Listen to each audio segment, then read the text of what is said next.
não tinha essa noção. Eu tinha vontade do desenvolvimento da raça. Isso toda a vida eu tive. E ajudei muito a desenvolver o Nelore, o Brahma. E se Deus quiser ainda vou ajudar um pouco.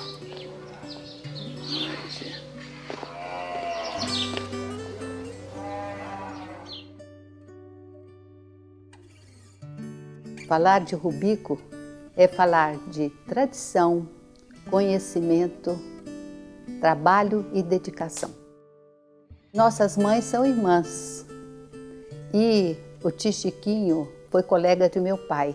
Quando ele se mudou para Uberaba, ele comprou uma fazenda chamada Cabaçal. Essa fazenda, o tio Chiquinho dividiu em 3 partes, que ficou para o Gastão, o Rubico e o João Berto. Nasci no meio do gado, né? Meu pai era fazendeiro, meu avô era fazendeiro. Quando tínhamos aí 7, 8 anos, nossa brincadeira à tarde era juntar bezerrada e laçar. Então a gente laçava muito bem e juntava a bezerrada para ele currar, laçava até escurecer. Foi assim que nós começamos a gostar de ser. Ele é a pessoa mais intuitiva que eu conheço. Ele tem uma intuição muito forte. E é um apaixonado. Eu acho que a paixão também move. A paixão te dá a condição de criar muita coisa. E ele é um eterno apaixonado pelo trabalho dele. Você tem que gostar e tem que saber mexer com o cara. Se você não souber, não adianta nada. Isso é igual o cara que é pintor. Ele nasce para ser pintor. Não adianta você pegar um cara que pinta parede e mandar ele pintar um quadro. Isso é igual você mexer. Você mexer com zebu é uma coisa, você mexer com gado de criar ou com gado de corte é outro, completamente diferente. Meu avô já tinha importado gado da Índia antes de ter registrado a marca dele. Ele morava no Prata, trouxe guzerá, gir e alguns animais Nelore. Mas esse gado foi um gado que o povo passou para fazer o cruzamento do gir com o guzerá e formou o Indo-Brasil. Naquela época o Indo-Brasil estava na moda, o Brasil e gir. E o tio Rubico criava Nelore, já criava Nelore na época, que Nelore era a 3ª ou 4ª raça. Comecei no Prata, 34, 35 por aí. O rebanho naquele tempo era muito, muito pequeno. E em 39 eu mudei para Uberaba e já levei um rebanho Nelore para Uberaba. 1944, 45, teve aquela quebradeira do Zebu no Uberaba e virou uma barbaridade. Basicamente aconteceu o seguinte, o Getúlio ele era fazendeiro. O Getúlio Vargas, o presidente do Brasil. E ele vinha todo ano a Uberaba inaugurar a Exposição Nacional. E o que se passou é que lá em Minas, a raça que dominava ali no Triângulo foi o Indo-Brasil. O Indo-Brasil era o cruzamento de gir com guzerá e uma pitada de Nelore. E o pessoal olhava muito a parte racial. Eles gostavam do gado de orelha grande. E vários criadores antigos levavam uma fitinha métrica no bolso para medir a orelha dos animais e compravam os animais de acordo com o tamanho da orelha. E o Getúlio foi fazer uma visita na exposição de Uberaba e um criador virou para ele e falou: Doutor Getúlio, esse animal tem tantos centímetros de orelha. Quanto é que o senhor acha que ele pode valer? Ele falou: ele vale o que ele pesar na balança. E com isso foi o começo da quebradeira do zebu. Só que o Getúlio tinha toda a razão, porque se você cria uma raça de corte, ela vai valer o que ela produzir de carne. Claro que existe a parte racial, não pode ser esquecida, mas basicamente ela tem que valer a produção de carne dela. E aí foi um escândalo em Uberaba, e vale quanto pesar e tal, e aí ninguém mais olhava para a orelha e aí quebrou. Começou uma derrocada do gadinho do Brasil e uma quebradeira total lá. Foi generalizada. E o Ovidio sofreu bastante, como o Rubico, como todos nós. Foi muito difícil. Depois o governo favoreceu, protelou as dívidas para pagarem com um prazo maior. Mas não foi fácil na época, viu? As pessoas ficaram com a vida muito difícil, não tinha dinheiro, nada valia nada. O gado despencou completamente. Realmente essa crise, eu era muito jovem, sabe? Eu não acompanhava, eu sofri as consequências, né? Eu quebrei lá no Uberaba, estava sem dinheiro. Eu ia numa casa, eu achava que o sujeito me olhava de banda, pensava que eu ia lá pedir dinheiro. Falei, tomei uma raiva do Uberaba que você nem pode avaliar. Eu nunca pedi um tostão, ninguém emprestado, assim, dessas coisas. Ele teve que vender praticamente tudo que tinha, ele ficou com as terras que ele tinha em Uberaba já. Eles já tinham vindo do Prata para Uberaba, ele ficou com poucas cabeças de gado, ele e o tio João Berto. O tio João Berto foi uma pessoa muito importante na vida do papai. Eles sempre foram os irmãos muito amigos, sócios e apaixonados por Zebu. Aí, em 48, eu resolvi mudar para cá. Eu já tinha me casado, tinha 4 filhos.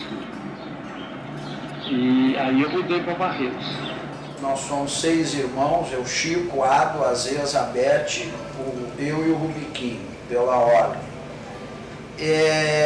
Os 4 mais velhos já tinham nascido em Uberaba, a Bete veio o bebê de colo para Barretos. Então começaram tudo de novo. Eles já tinham a fazenda Limoeiro lá, estavam começando essa fazenda. E ali era à beira do Rio Pardo, umas terras riquíssimas, terras das melhores do estado de São Paulo, e ele foi plantar lavoura e levou esse pequeno rebanho que ele tinha. E aí trabalhou demais, ele sempre foi muito trabalhador, muito disposto e muito animado. O papai eu nunca vi nada bater o papai, é uma coisa incrível. O meu pai teve 2 grandes paixões na vida. Uma foi o gado e a outra minha mãe. O casamento deles foi um grande encontro, antes de mais nada. Um encontro apaixonado. Como tudo na vida dele, ele foi movido pela paixão. A paixão pela mulher, a paixão pelo trabalho. Essas são as molas do meu pai, são os elementos que colocam ele com essa atividade, com essa vida, com essa energia até hoje. Ele falou, vamos dançar. Eu falei, vamos. Estava dançando, ele falou, ô Joana, desde aquela época eu já me chamava de Joana. Joana, você quer casar comigo? Eu pensei que era brincadeira, né? Eu falei, até que eu quero, né? Aí pegamos de namoro. Foi 1 ano entre namoro, noivado, casamento. Foi uma grande companheira, me ajudou demais. Como diz o outro, para mim nunca teve uma coisa que deu tanto certo como o casamento. A gente não tinha condições de ter automóvel naquele tempo, ia de trem. Nós viajávamos só de trem. Então eu passava ali no seu carro o dia inteiro. E o Rubico disse que olhava, tinha uma vontade de comprar essa fazenda. E achava isso aqui muito bonito. De lá era de um tio meu, e de cá era do Godofredo Machado, um amigo que eu tinha em Uberlândia. Aí, em 54, mais ou menos, quando eu comprei, nós encontramos no Uberaba, e eu ainda não tinha condições de comprar a fazenda aqui. Comprei lá e falei com ele, Godofredo, eu estou louco para comprar sua fazenda lá, mas não tem a prata. Eu falei, Rubico, pois ela está à venda, e eu ser melhor candidato é possível. Vendeu assim na hora. O Rubico fala que é a maior burrada que eu fiz, que o homem deu 4 anos de prazo e pagou em 1. Esse período, então, de 48 a 58, eu acho que foi uma reestruturação que ele teve na vida dele. Ele trabalhou, recuperou, ganhou dinheiro, aumentou o rebanho dele de novo, e aí é que ele, então, foi embora e a coisa pegou de novo. Mas esse período foi um período, então, de refazer a vida. O papai foi para Goiás por volta do fim da década e comprou um mato onde não tinha ninguém ainda. Ele foi um dos primeiros mineiros ou paulistas, que naquele tempo era o pessoal que abria frentes, a chegar lá. Era uma área grande, contínua, e ele comprou, era uma região inóspita ainda, ninguém tinha entrado lá. Fica perto do Rio Araguaia, uns 10, 15 quilômetros em linha reta, e é na região de Jussara. E a primeira vez que ele foi lá, o carro não chegava lá. Ele chegou lá montado num animal, no meio da mata, e viu as terras dele. E ele negociou essa gleba de terras, e aí começou a desbravar lá essa região de Goiás. A cidade de Jussara, na época, devia ter umas 10 ou 12 casas. E a fazenda é para baixo, fica 110 quilômetros depois de Jussara. Foi uma dificuldade tremenda ele chegar lá, não tinha uma ponte, não tinham nada. Então, quando chovia, tinha que esperar as águas dos córregos diminuírem para poder passar e continuar. Então, acho que a grande coisa que levou ele para Goiás, como levou ele para o Acre também, e várias outras coisas que ele fez na vida, que ele foi pioneiro, é sempre essa busca constante de fazer coisas novas, procurar coisas novas. O papai é um homem que sempre gostou de desafios. Eu vi aquela luta incansável dele. Sabe, meu pai não tinha sábado, não tinha domingo, ele não descansava. Era uma coisa de louco que ele trabalhava, porque a vida era mais difícil, né? Nós mudamos muito novos para São Paulo. E o papai, ele ficava aqui em Barretos, cuidando das fazendas. Nessa época ele já tinha comprado Brumado. E também Goiás, que ele comprou em 1958. E então ele ficava muito tempo em Goiás. Na verdade, então ele ia pouco em São Paulo. A mamãe que tocava tudo, ela que decidia que escola que a gente ia, ela que via o que a gente estava fazendo, ela que chamava atenção. Ela fala para todo mundo que os erros e os acertos da criação de todos nós são dela. Ela assume completamente essa parte, porque, na verdade, o papai participava muito pouco, porque naquela época acho que a mulher ficava tomando conta de filho e da casa, e o homem saía para trabalhar, era o provedor, ele trazia dinheiro, aquela coisa. E ela dava conta do recado sozinha, de tomar conta da gente, de resolver as coisas e de receber o pessoal que o papai trazia aqui nessa casa, lá em São Paulo, todo lugar. Sempre tinha gente para almoçar, sempre tinha gente de fora, ela nunca via a mamãe reclamar. Porque, querendo ou não, essa liberdade que ele teve de transitar, de ir e vir, de realizar os sonhos dele, ele teve um suporte muito grande dela para isso. Ela que permitiu, de alguma maneira, ele fazer isso. Na verdade, ele estava fazendo uma outra coisa, que isso, agora a gente está colhendo os frutos disso tudo que a ausência dele provocou. Os filhos gostam muito dele, respeitam muito. O Bico é muito sério e alegre. É meu amigo, só vendo. A Índia sempre foi o sonho dos criadores de zebu. Lá é a fonte, é onde nasceu o zebu, onde as principais raças zebuínas existem. A gente via certas fotografias da Índia, de vez em quando aparecia certa publicação. E eu me lembro do gado antigo do Pedro Nunes. Eu morava no Prata ainda e fui numa excursão em São Paulo. E ele levou 10 ou 12 vacas, que depois acho que ele vendeu aí para a fazenda de Sertãozinho. Essas vacas e um touro, me esqueci o nome dele, eram um gole mesmo. Então eu lembrava desse gado, achava que o nosso gado tinha muita mistura. E foi o que nos fez ir à Índia.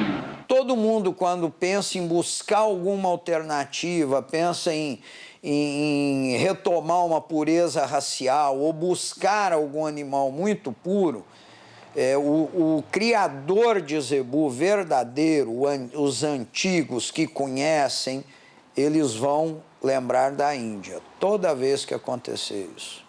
O gado cabeceira da Índia é o melhor do mundo, na raça. Não tem gado melhor para corte. Mas é uma beleza. Já tinha o gado Nelore do Brasil. Tinha da Bahia, tinha no norte, muitos lugares. São Paulo, Minas. Mas em pouca escala. E aí resolvemos a fazer uma importação da Índia. Depois de muitos anos proibida a importação, seu Celso Garcia, ele foi na Índia em 58, comprou animais. O Juscelino abriu para o Celso trazer o gado dele, que está na Goiânia holandesa. Essa importação mexeu com o pessoal do zebu. E o papai sempre gostou muito e sempre foi uma pessoa muito atirada, sempre pensando para frente. Ele chamou o tio Neném e o tio Neném topou ir para a Índia. Falei com ele, se o senhor tem muita vontade de ir à Índia, se o senhor quiser ser meu sócio, nós vamos fazer uma sociedade. O senhor vai com o Francisco José, que é meu filho mais velho, e eu fico aqui mexendo os papéis aqui.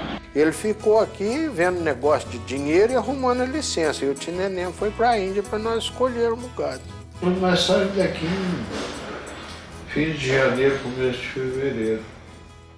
A Índia, em 62, ela era um país ainda muito primitivo, muito arraigado, com todas aquelas tradições. A própria locomoção dentro da Índia era difícil. As estradas eram precárias, o acesso aos lugares era difícil. Eles chegaram na Índia, não falavam inglês, não conheciam nada, nunca tinham nem... só sabiam que a Índia era lá. Nós já tínhamos mais ou menos o projeto de ir dar uma volta na Índia para depois começar a compra do gado. Aí nós fomos direto para Balnagar, onde era a terra do giro, que naquele tempo o giro era mais valorizado do que o Nelore. Chegamos lá, fomos lá no Marajá de Balnagar, fomos para todo lado lá. Aí fomos lá ver o gado Guzerá, aí fomos ver o Nelore. E aí fomos lá ver o gado do Seu Torres, e como Madras já é mais perto de Andhra Pradesh, de lá nós já fomos comprar o nosso gado Nelore, e o povo do Torres, eles tiveram a gentileza de autorizar nós deixar o gado junto lá com o deles. Comprei do melhor criador da Índia. Nunca tinha vendido para brasileiro. Entendeu? Primeira vez para mim. Nós fomos lá para buscar o gado Ongole, porque Nelore não existe na Índia. Existe uma cidade chamada Nellore, que o gado aqui no Brasil chama Nelore, porque quando eles chegaram lá na Índia, os brasileiros, 1930, 18, não sei quando, eles faziam peão lá nessa cidade que chamava Nellore. E aí eles compraram, aí eles puseram o nome no gado de Nelore. Aí nós fomos lá ver, fomos para Ongole, ver o gado lá, que é o gado Ongole, não existe gado Nelore. Ele é o gado que nós procurávamos, é o gado parecido com o nosso, mas com as características bem diferentes, sim. Quando foi em julho, os gados já estavam tudo comprado, em junho. Aí nós ficamos julho, agosto, setembro e outubro. 4 meses parado lá esperando sair a licença. Foi muito difícil para eles conseguir trazer esse gado para o Brasil, porque na época quem era presidente era Jânio Quadros. O Jânio cortaram a exportação.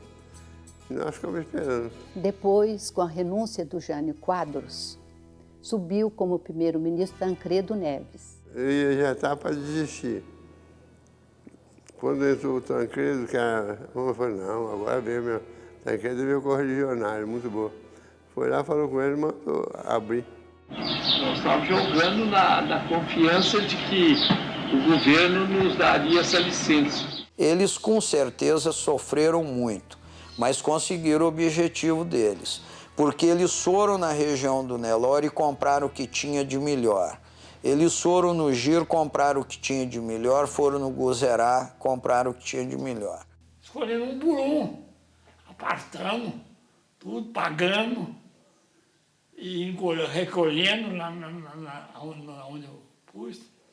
Depois de lá, fizemos o embarque no navio. E um gadão danado. E chegou em Noronha, tinha que desembarcar o gado.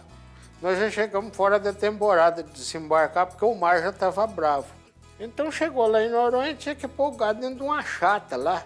Mas a chata não tinha cerca, não tinha nada, nós amarramos umas cordas na chata, assim. Pegava e descia o gado na escada do navio e amarrava lá para descer.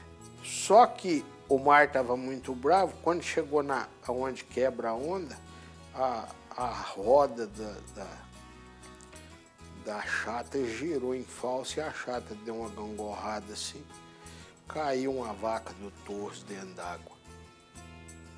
E o resto do gado ficou aquele rolo, arrebentou as cordas, tudo. Aí eu pulei dentro d'água, encostei na vaca, virei a cara dela para a terra, peguei no rabo dela e me levou para lá. O Ministério ajudou, só que pusemos entrada. A quarentena deles durou 8 meses. Não tinha o abastecimento, foi o mais precário possível. O governo ficou encarregado, não quis.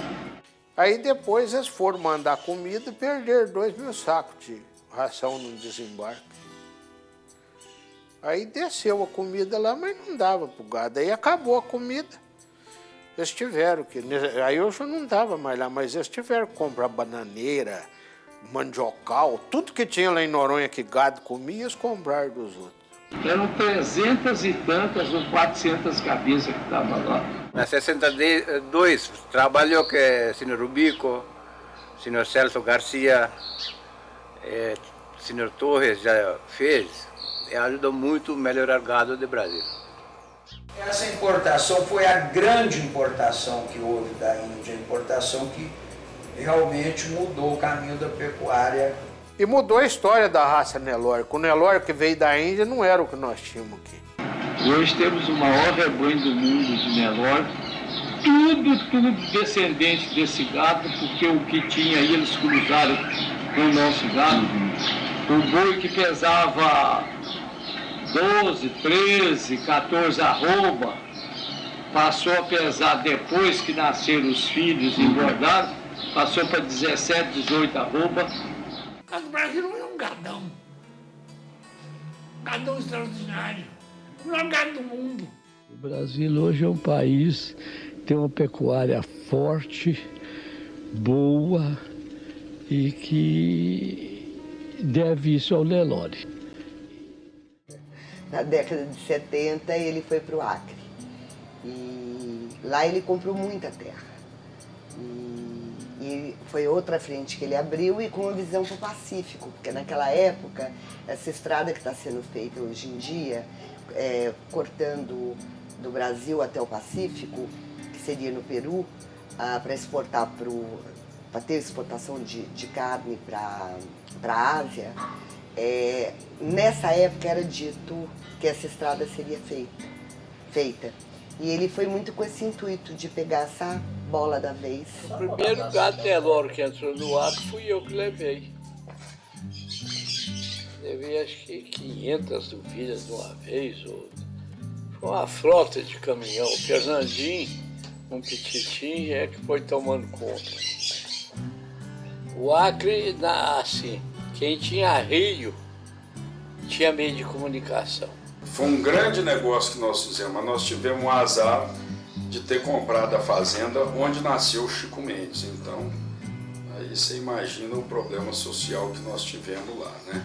Nós tivemos que vender uma fazenda que valia muito, de tanto trabalho, de tanto problema, nós vendemos ela praticamente de graça para poder sair do negócio. Ele abriu frentes, né? Ele abriu em Goiás, ele abriu no Acre. Aí ele foi para os Estados Unidos sem falar uma palavra de inglês. E aí ele pediu que eu fosse para lá, se eu iria para lá para tocar um negócio.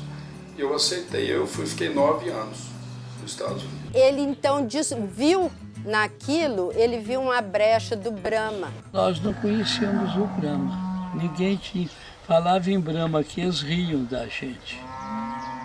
E, no entanto, o Brahma entrou aí, que vai ser uma barbaridade agora.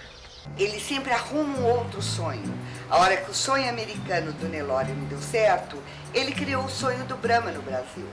Brahma aqui, ó, vai dar uma surra no americano que não pode, nem tem jeito de falar. Ué. Vai dar, não, porque nós estamos comprando deles. Porque o clima é melhor para o gado do que lá. Meu avô, o Rubico, sempre foi pioneiro. E o papai, de uma certa maneira, foi um pioneiro na parte comercial do gado, que o gado era vendido de uma forma muito informal, no boca a boca, entre os fazendeiros.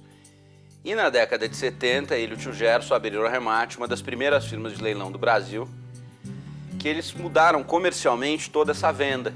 O Ado, meu irmão, ele era advogado, formado em advocacia e administração de empresas, mas o Ado não gostava da profissão de advocacia. E ele também não gostava muito de fazenda. Ele era um ótimo fazendeiro, ele era um empresário rural, vamos dizer. As coisas dele muito organizadas, tudo, mas ele não era um cara que vivia uma fazenda, que curtia uma fazenda. O Ado era um cara bem urbano. Mas ele gostava de todo o negócio que envolvia agropecuária. E ele gostava muito de pecuária seletiva. Então ele criou o leilão Brumado. Foi uma criação dele junto com a Remate. Ele fez o primeiro leilão dele, ele tinha 58 anos.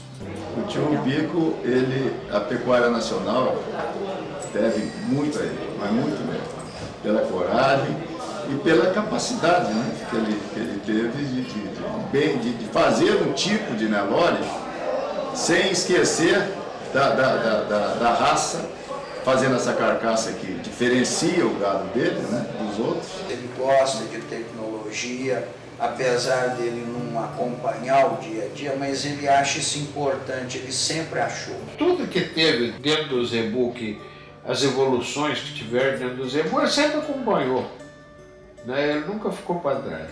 A inseminação artificial aqui no Brumado começou em 68, foi uma das primeiras fazendas. A TE, a transferência de embriões, em 1980. Ele é uma pessoa muito moderna. Por exemplo, FIV, a fertilização in vitro. O professor Reizildo da USP montou um laboratório de pesquisa e falou comigo se eu queria trabalhar com FIV, tudo que era uma coisa nova, moderna e tal. E eu vim e falei com ele na hora, mas na hora, sem titubear, falou, vamos mexer com isso. E ele foi o primeiro criador que trabalhou com FIV em escala comercial. A inseminação democratizou o Zebu. Ela deu acesso para todo mundo fazer.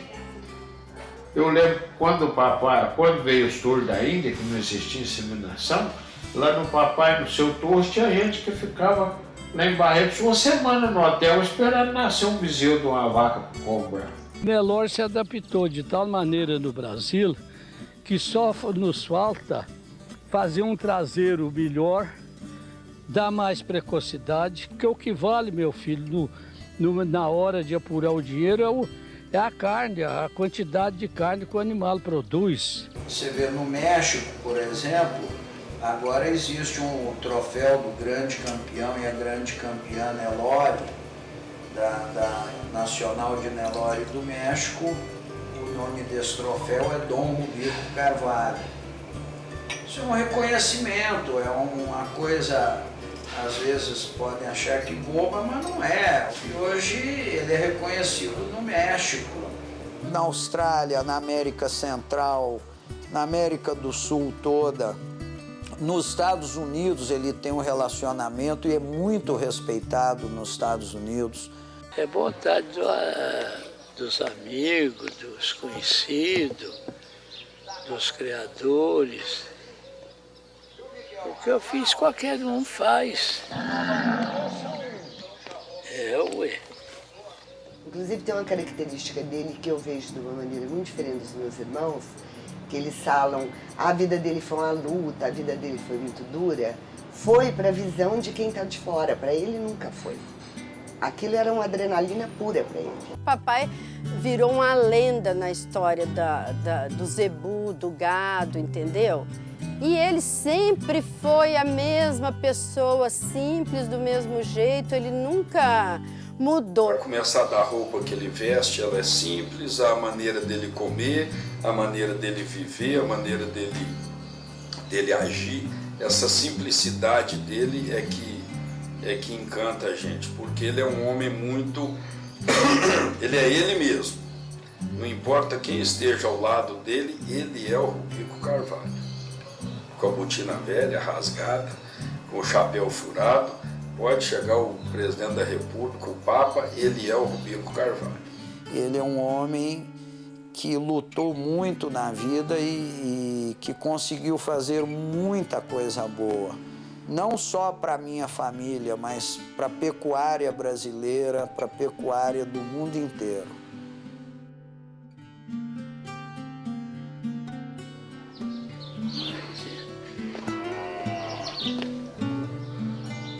Isso daqui 20 anos vai ser uma coisa, tem que voltar aqui.